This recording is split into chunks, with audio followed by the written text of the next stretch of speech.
आजर सुना रेट है बड़ परिवर्तन। आज आसतु देखा आज भारतीय बजार में 24 कैरेट और 22 कैरेटर सुनार दाम केते अछि। वीडियो को देखा पूर्व गोटे लाइक करंतु।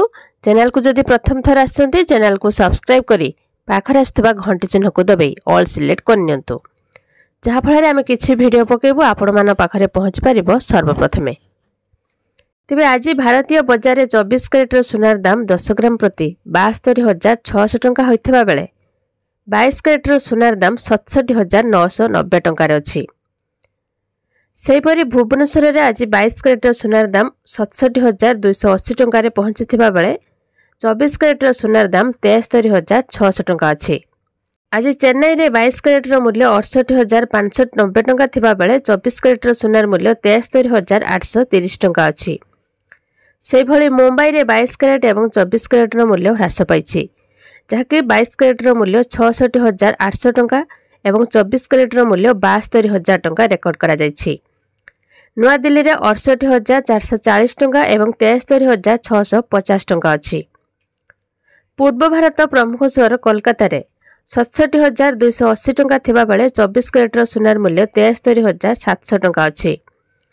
सेहीभଳି कटक रे 22 कैरेट और 24 कैरेटर मूल्य 67,800 टंका और 24 कैरेटर सुनार मूल्य 72,600 टंका रेकर्ड करा जाइछि।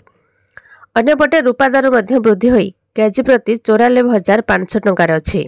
सेहीभଳି बेंगलुरु रे 22 कैरेट और 24 कैरेटर मूल्य 73,600 टंका थिबा बेले 22 कैरेटर मूल्य 67,000 टंकार अछि।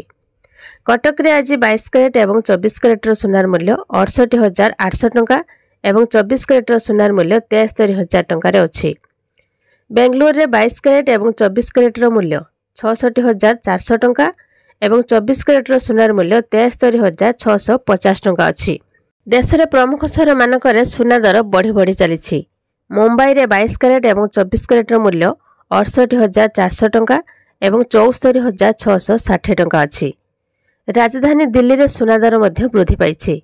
आज राजधानी दिल्ली रे 10 ग्राम सुनार दाम 67,800 टंका थिबा बेले 24 कैरेटर सुनार मूल्य 74,760 टंका अछि।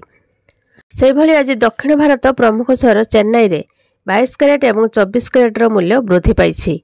आज 22 कैरेटर सुनार मूल्य 10 ग्राम प्रति 68,800 टंका थिबा बेले 24 कैरेटर सुनार मूल्य 74,730 टंका अछि।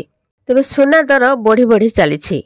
Indian Boolean and jewellers association तथ्य अनुसार चलित वर्ष आरंभ वर्तमान सुधा 10 ग्राम सुना को 10,000 टंकार अधिक महंगा होइछि।